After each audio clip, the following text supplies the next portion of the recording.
പിരിച്ചുവിടലിനെ തുടർന്ന് താൽക്കാലിക അധ്യാപകർ നടത്തിയ സമരം അവസാനിച്ചെങ്കിലും സാമ്പത്തിക പ്രതിസന്ധി ഒഴിഞ്ഞിട്ടില്ല കേരള കലാമണ്ഡലം കൽപ്പിത സർവകലാശാലയിൽ.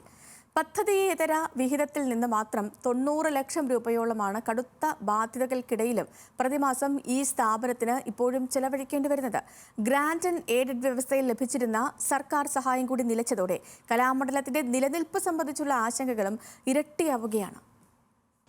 മലയാളക്കരയുടെ പേരും പെരുമയും ദേശാന്തരങ്ങൾക്കപ്പുറം എത്തിച്ച സാംസ്കാരിക കേന്ദ്രം, രാജ്യത്തിനാകെ അഭിമാനമായി മാറിയ അനേകായിരം കലാകാരന്മാരുടെ മാതൃസ്ഥാപനം കേരള കലാമണ്ഡലം സംസ്ഥാനത്തിന്റെ ആകെ സ്വകാര്യ അഹങ്കാരമാണ്. എന്നാൽ നൂറുകണക്കിന് ജീവനക്കാർക്കും വിദ്യാർത്ഥികൾക്കും ആശ്രയമായ സ്ഥാപനം ഇന്ന് പ്രതിസന്ധിയുടെ കാണാക്കയത്തിലൂടെയാണ് മുന്നോട്ടു പോകുന്നത്.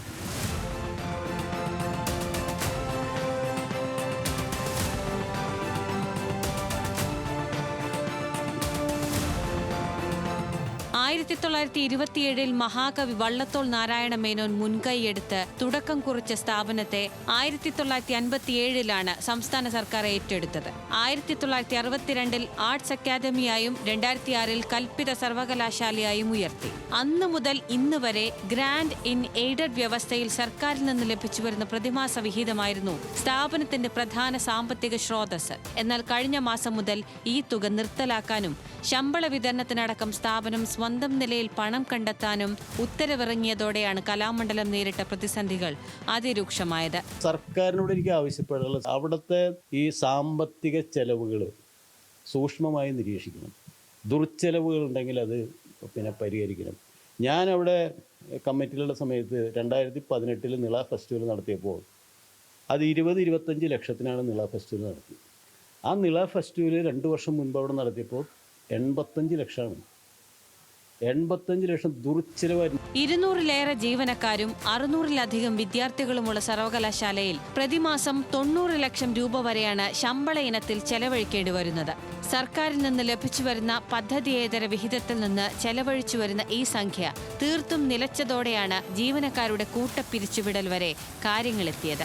അതുകൊണ്ട് കൂടിയാണ് കലാമണ്ഡലം നേരിടുന്ന പ്രതിസന്ധിക്ക് കാരണങ്ങളായി അമിത ചെലവും അഴിമതിയും വരെ വിമർശകർ ചൂണ്ടിക്കാട്ടുന്നത്. അപ്പോൾ 18 വർഷത്തെ ഈ യൂണിവേഴ്സിറ്റിയുടെ ഒരു അനുഭവം വെച്ചിട്ട് സർക്കാരിൻ്റെ പണമല്ലാതെ മറ്റൊരു പണവും അവിടെ കിട്ടുന്നില്ല.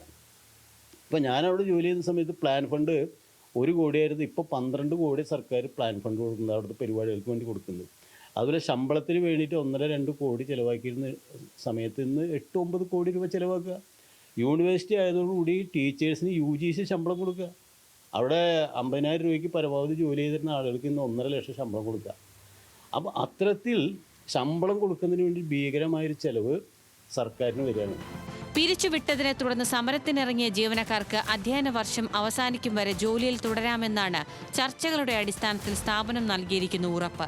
എന്നാൽ ശമ്പള കാര്യത്തിലാകട്ടെ ഈ ഉറപ്പുകൾ പാലിക്കപ്പെടുമെന്ന് പറയാൻ സർവകലാശാലയ്ക്കാകുന്നുമില്ല. ഒന്നിടവിടാതെയുള്ള സാമ്പത്തിക പ്രതിസന്ധികൾ അവസാനിക്കാതെ തുടരുമ്പോഴും കേരള കലാമണ്ഡലത്തിന്റെ നിലനിൽപ്പും മുന്നോട്ടുപോക്കും സംബന്ധിച്ചുയരുന്ന ആശങ്കകൾ ഇരട്ടിയാവുകയാണ്. ന്യൂസ് മലയാളം, തൃശൂർ.